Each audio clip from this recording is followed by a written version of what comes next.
Begin by cutting small strips of electrical tape to prepare for wiring. Next, strip the end of the GST jumper wires. Take your time to twist the copper cores together tightly, ensuring a solid connection between the red and black power lines. This creates the main harness for the controller.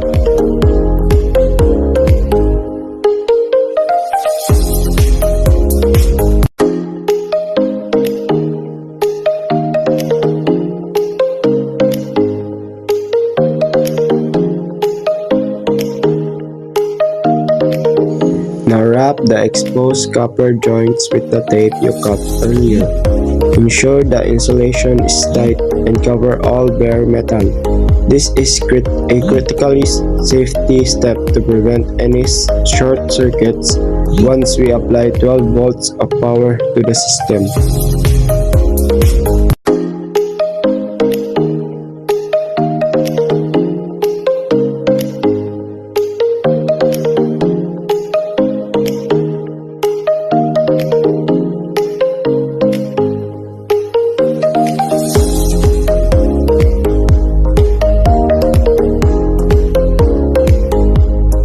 Here is a quick look at our main components, the pump, power brick, and timer. This is the 12 volt 5 ampere power adapter. It provides the steady DC current needed to drive both the digital timer and the mechanical water pump without overheating the circuit.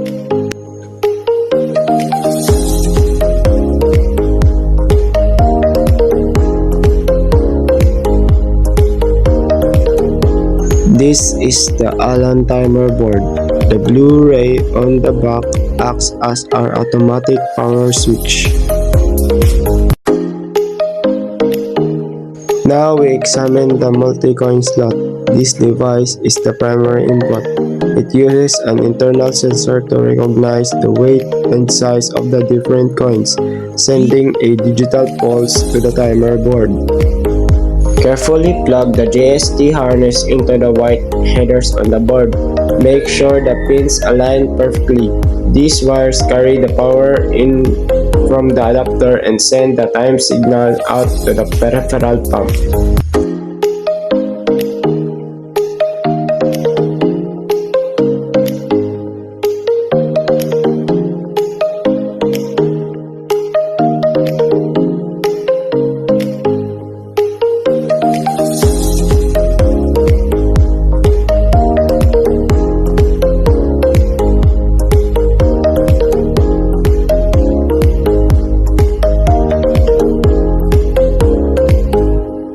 Plug the adapter into the mains. The LED display should light up immediately, confirming the board is receiving the correct voltage.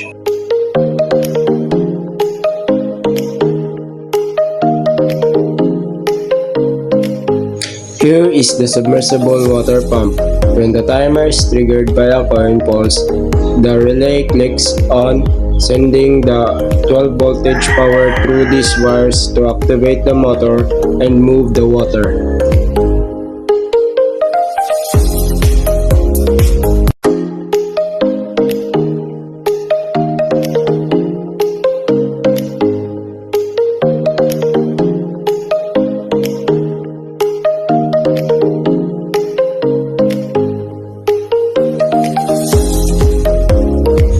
Tuck the wiring neatly into the black product box, making sure no wire are pinched when the faceplate is set in place.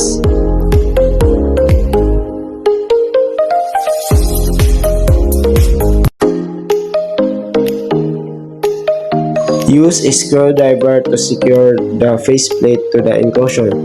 This completes the assembly, creating a durable and water-resistant unit ready for use in a vending machine.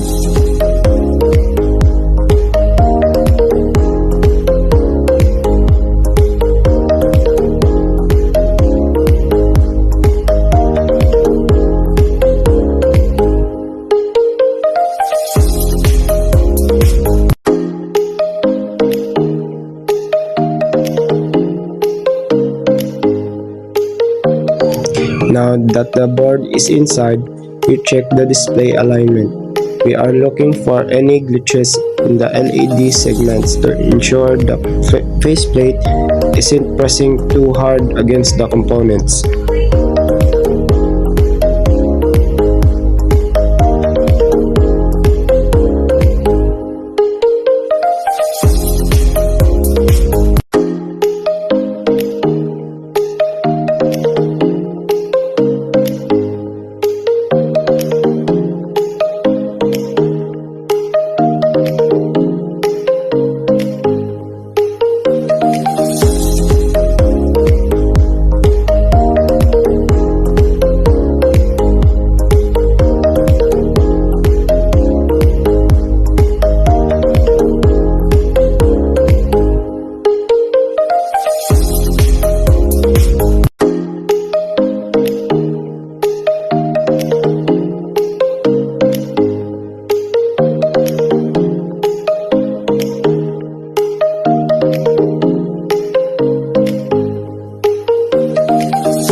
We are now demonstrating the relay click. Every time the timer reaches 0, you can hear a faint click from the blue relay on the board. This confirms the mechanical switch is disconnecting power to the pump output.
We are now looking at the load test. The 12 volts 5 ampere adapter is being pushed to run the pump for an extended period.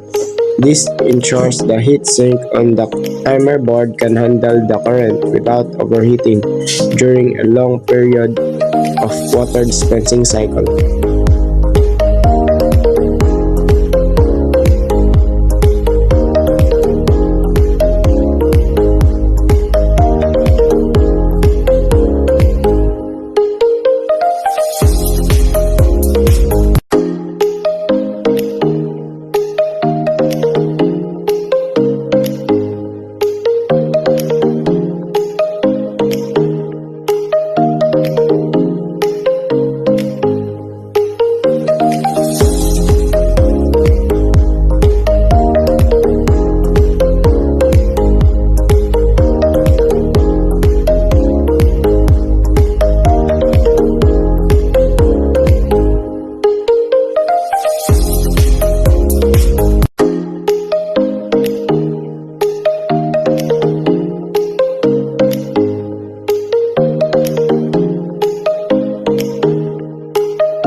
The video shows the menu navigation.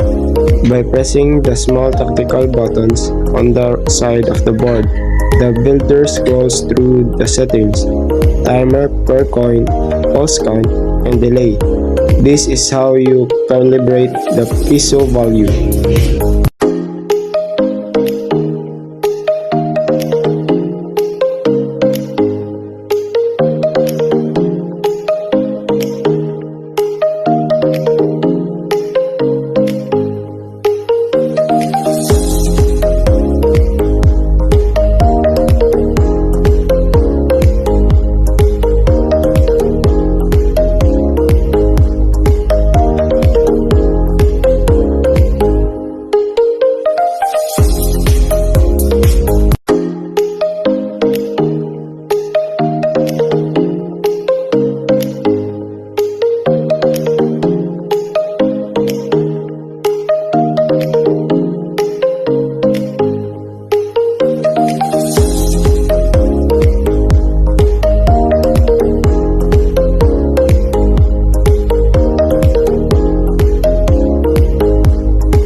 Now for the heavy assembly. Using a hammer, drive small nails or pins to secure the wooden enclosure. This ensures the box is vibration proof and won't fall apart when the pump is running.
The build is finished. The unit is now self-contained, coin-operated controller, ready to be mounted into a window water pump.